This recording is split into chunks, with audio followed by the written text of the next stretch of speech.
Hello guys, welcome to the new video. This is the last part of the video in the carboxylic acid reactions, that is electrophilic substitution on aromatic carboxylic acids. Aromatic carboxylic acids means the carboxylic acid group present on aromatic ring. Benzene mela COH group present ittandre adaka aromatic carboxylic acids antivi. So this carboxylic acid, that is aromatic carboxylic acid, which can readily show minus R ಮತ್ತು minus M effect ಆಗ್ತಾವೆ. ಇಲ್ಲಿ resonance ಮತ್ತು ಮೆಸೋಮೆರಿಕ್ effect negative ಇರ್ತಾವ. So this COH group which is a deactivating group. This is a deactivating group. ಇದು ring ಅನ್ನ deactivate ಮಾಡ್ತದೆ, hence ಅದಕ್ಕೆ ನಾವು ಡಿಆಕ್ಟಿವೇಟಿಂಗ್ ಗ್ರೂಪ್ ಅಂತ ಕರಿತೀವಿ. So some other deactivating groups are COOH, NO2, CHO, aldehyde and nitriles. These are the deactivating groups and which shows minus R and minus M effect. ಇವ minus R ಮತ್ತು minus M effect ಅನ್ನು ತೋರಿಸ್ತಾವ. So ಇವೇನ್ ಮಾಡ್ತಾವ groups ಈ aromatic ring ಮೇಲೆ attack ಆದ್ವು ಅಂದ್ರ ಈ aromatic ring ಅನ್ನ ಡಿಆಕ್ಟಿವೇಟ್ ಮಾಡ್ತಾವ. Hence these groups are called deactivating groups. ಅದಕ್ಕೆ ನಾವು ಡಿಆಕ್ಟಿವೇಟಿಂಗ್ ಗ್ರೂಪ್ಸ್ ಅಂತ ಕರಿತೀವಿ. ಸೊ ಎಲೆಕ್ಟ್ರೋಫಿಲಿಕ್ ಸಬ್ಸ್ಟಿಟ್ಯೂಷನ್ ರಿಯಾಕ್ಷನ್ ಎಲ್ಲಾಗ್ತದ ಅಂದ್ರೆ ಈ ಡಿಆಕ್ಟಿವೇಟಿಂಗ್ ಗ್ರೂಪ್ ಇದ್ದಾಗ at the meta derivative meta ಪೊಸಿಷನ್ಯಾಗ ಇದನ್ನ ಇಂಟ್ರೊಡ್ಯೂಸ್ ಆಗ್ತಾವ. ಎಲೆಕ್ಟ್ರೋಫಿಲಿಕ್ ಸಬ್ಸ್ಟಿಟ್ಯೂಷನ್ ಎಲ್ಲಾಗ್ತದ ಮೆಟಾ ಪೊಸಿಷನ್ ಆಗ್ತದ. So this is the carboxylic acid. ಇಲ್ಲೆಲ್ಲಾನು ಹೈಡ್ರೋಜನ್ ಇರ್ತಾವ. these all ಹೈಡ್ರೋಜನ್ಸ್ ಇರ್ತಾವ. ಸೊ ಇಲ್ಲಿ ಹೈಡ್ರೋಜನ್ ಗ್ರೂಪ್ ರಿಪ್ಲೇಸ್ ಆಗಿ here NO2 or aldehyde, NO2 or Br incoming groups ಇರ್ತಾವಲ್ಲ ಅವ ಮೆಟಾ ಪೊಸಿಷನ್ಗೆ ಅಟ್ಯಾಕ್ ಆಗ್ತಾವ. So this is electrophilic substitution will get meta derivative. ಯಾವ ಕೈಂಡ್ ಆಫ್ ಡೆರಿವೇಟಿವ್ ಬರ್ತದೆ ನಮ್ಗ ಮೆಟಾ ಡೆರಿವೇಟಿವ್ ಬರ್ತಾವ.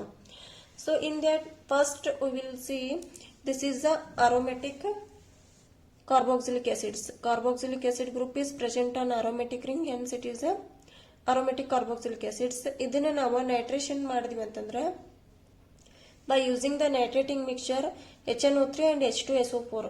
H2SO4 ಮತ್ತೆ HNO3 ಇದಕ್ಕೆ ನಾವು ಇದ್ರ ಕಾಂಬಿನೇಷನ್ಗೆ ನೈಟ್ರೇಟಿಂಗ್ ಮಿಕ್ಸರ್ ಅಂತ ಕರಿತೀವಿ. ಈ ನೈಟ್ರೇಟಿಂಗ್ ಮಿಕ್ಸರ್ ಆಡ್ ಮಾಡಿದ್ರ NO2 ಪ್ಲಸ್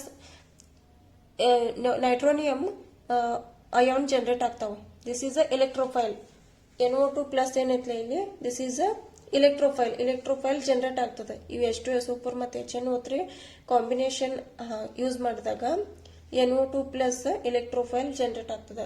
ಈ NO2 ಪ್ಲಸ್ ಎಲೆಕ್ಟ್ರೋಫೈಲ್ ಎಲ್ಲಿ ಸಬ್ಸ್ಟಿಟ್ಯೂಟ್ ಆಗ್ತದೆ ಅಂತ ಹೇಳಿ ನಾನು ಆಲ್ರೆಡಿ ಮೆಟಾ ಪೊಸಿಷನ್ ಸಬ್ಸ್ಟಿಟ್ಯೂಷನ್ ಆಗ್ತದೆ.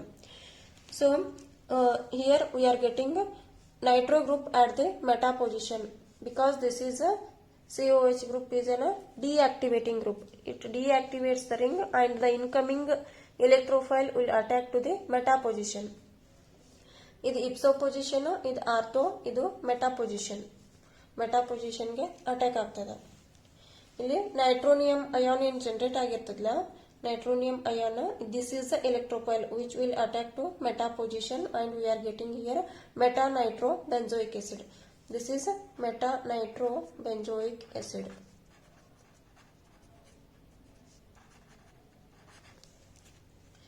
So this is the first electrophilic substitution reaction, and the second kind of electrophilic substitution reaction is Br2 and FeBr3.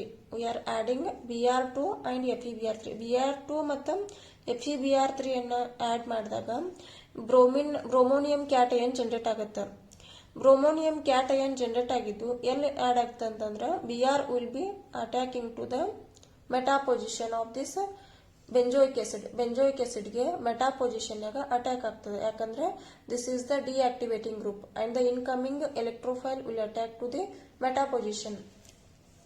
This is the second kind of reaction. And the third kind of reaction is Friedel Crafts alkylation and acylation. What happens, benzoic acid ಗೆ ನಾವು ಪ್ರಿಡೆಲ್ Crafts ಅಲ್ಕೈಲೇಷನ್ ಮತ್ತು acylation reaction ಮಾಡಿದಾಗ ಏನಾಗ್ತದೆ ಅಂದ್ರೆ there is no product. ಇದು reaction ಆಗೋದಿಲ್ಲ. This is the very important point for your NEET and JEE exam also. Benzoic acid on treatment with Friedel Crafts alkylation or acylation what is the product ಅಂತ ಕೇಳಬಹುದು. So careful ಆಗಿ check ಮಾಡ್ರಿ. ಬೆಂಜೋಯಿಕ್ acid ಇದ್ದು ಪ್ರಿಡಲ್ crafts ಅಲ್ಕೈಲೇಷನ್ ಮತ್ತು ಅಸೈಲೇಷನ್ಗೆ ಯಾವುದೇ product ಅನ್ನ ಕೊಡೋದಿಲ್ಲ. Because of COH group which withdraw electrons from the benzene ring and the generating electrophile is not powerful. So I will explain here. See, this is the benzoic acid and the Priddle Craft reagent AlCl3 and CH3Cl ಇರ್ತದ. So ಇಲ್ಲಿ generate ಆಗುವಂತ ಎಲೆಕ್ಟ್ರೋಫೈಲ್ ಯಾವ್ದಂತಂದ್ರ CH3+ and CH3+ and AlCl4 minus. This is the side byproduct and CH3+ is an electrophile. This is our electrophile. ಈ electrophile ಏನ್ generate ಆಗಿರ್ತದಿಲ್ಲ, this is not much powerful. And here this carboxylic acid COH group ಏನೈತಿಲ್ಲ ಅದು electrons ಅನ್ನ ಇದ್ರ ಕಡೆ drag ಮಾಡ್ಕೋತದ. ಈ benzene ring ಮೇಲೆ ಏನ್ ಎಲೆಕ್ಟ್ರಾನ್ಸ್ ಇರ್ತಾವಲ್ಲ, ಈ ಪೈ ಎಲೆಕ್ಟ್ರಾನ್ಸ್ ಏನಿರ್ತಾವಲ್ಲ, ಇವೆಲ್ಲ ಎಲೆಕ್ಟ್ರಾನ್ಸ್ ಅನ್ನೋದು ತನ್ನ ಕಡೆ ಡ್ರ್ಯಾಗ್ ಮಾಡ್ಕೋತದ. ಡ್ರ್ಯಾಗ್ ಮಾಡ್ಕೊಳ್ಳೋದ್ರಿಂದ ಇಲ್ಲಿ ಎಲ್ಲ ಪಾಸಿಟಿವ್ ಚಾರ್ಜ್ ಜನರೇಟ್ ಆಗ್ತದ. ಇಲ್ಲಿ ಅಂದ್ರೆ ಎಲೆಕ್ಟ್ರೋ ಪಾಸಿಟಿವ್ ಆಗ್ತದ ರಿಂಗ್ ಮೇಲೆ. ಸೊ ಇದೇನ್ ಎಲೆಕ್ಟ್ರೋಫೈಲ್ ಏನೈತಲ್ಲ, ದಿಸ್ ಈಸ್ ನಾಟ್ ಪವರ್ಫುಲ್. ಇದಷ್ಟು ಪವರ್ಫುಲ್ ಎಲೆಕ್ಟ್ರೋಫೈಲ್ ಅಲ್ಲ. ಮೆಟಾ ಡೈರೆಕ್ಟಿಂಗ್ನಾಗ ಉಳಿದೆಲ್ಲ ರಿಯಾಕ್ಷನ್ ಆಗ್ತಾವ, NO2 ಅಥವಾ BR ಅವೆಲ್ಲ ಮೆಟಾ ಡೈರೆಕ್ಟಿಂಗ್ ಒಳಗೆ ರಿಯಾಕ್ಷನ್ ಆಗ್ತಾವ. ಬಟ್ ಇದು ರಿಯಾಕ್ಷನ್ ಆಗಲ್ಲ. This is a exceptional case and this generated electrophile is not much powerful as compare to NO2 and BR. ಅವಕ್ಕೆ ಕಂಪೇರ್ ಮಾಡಿದ್ರೆ ಇದು ಜನರೇಟ್ ಆಗಿರೋ ಎಲೆಕ್ಟ್ರೋಫೈಲ್ ಐತಲ್ಲ ಪವರ್ಫುಲ್ ಇಲ್ಲ, ಅದಕ್ಕೆ ಇದು ರಿಯಾಕ್ಷನ್ ಆಗೋದಿಲ್ಲ. And this electrophile which is directly attached to this COH group, instead of attacking meta position to the benzene ring ಗೆ ಅಟ್ಯಾಕ್ ಆಗೋದ್ರ ಬದಲಿ ಈ CH3 ಗ್ರೂಪ್ ಏನೈತಿಲ್ಲ ಡೈರೆಕ್ಟ್ಲಿ ಎಲ್ಲಿ ಅಟ್ಯಾಕ್ ಆಗ್ತದ ಅಂದ್ರ COH ಗ್ರೂಪ್ ಗ ಅಟ್ಯಾಕ್ ಆಗ್ತದ. See here carefully, the reaction takes place between COH and CH3 but not to the benzene ring. ಅದಕ್ಕೆ electrophilic substitution reaction is not possible for benzoic acid when treated with Friedel-Crafts alkylation or acylation. Friedel-Crafts reaction ಅನ್ನ ಬೆಂಜೋಯಿಕ್ acid ಜೊತೆ ಮಾಡಿದಾಗ ಅಲ್ಕೈಲೇಷನ್ ಮತ್ತು acylation ಎರಡೂ reaction ಆಗೋದಿಲ್ಲ. ಇದು COH ಇದ್ದು CH3 ಜೊತೆ ರಿಯಾಕ್ಷನ್ ಆಗ್ತದೆ. CH3+ ಎಲೆಕ್ಟ್ರೋಫೈಲ್ ಅಂತ ಎಲೆಕ್ಟ್ರೋಫೈಲ್ ಇದ್ದದ COH ಜೊತೆ ರಿಯಾಕ್ಷನ್ ಆಗ್ತದ. ಬಟ್ ರಿಂಗ್ ಜೊತೆ ರಿಯಾಕ್ಷನ್ ಆಗಂಗಿಲ್ಲ, ಸಬ್ಸ್ಟಿಟ್ಯೂಷನ್ ಆಗಂಗಿಲ್ಲ. ಒಂದು H ರಿಪ್ಲೇಸ್ ಮಾಡಿ CH3 ಅಲ್ಲಿ ಆಡ್ ಆಗೋದಿಲ್ಲ. Hence this is the reason, this is the exceptional case and this generated electrophile is not much powerful as compared to other nitronium and ion and bromine ಗತ್ಲೆ ಇದು ಅಷ್ಟು powerful ಇಲ್ಲ. Hence this is the Friedel-Crafts alkylation and acylation is not possible. This is a very important point you should keep in mind. Thank you for watching this video.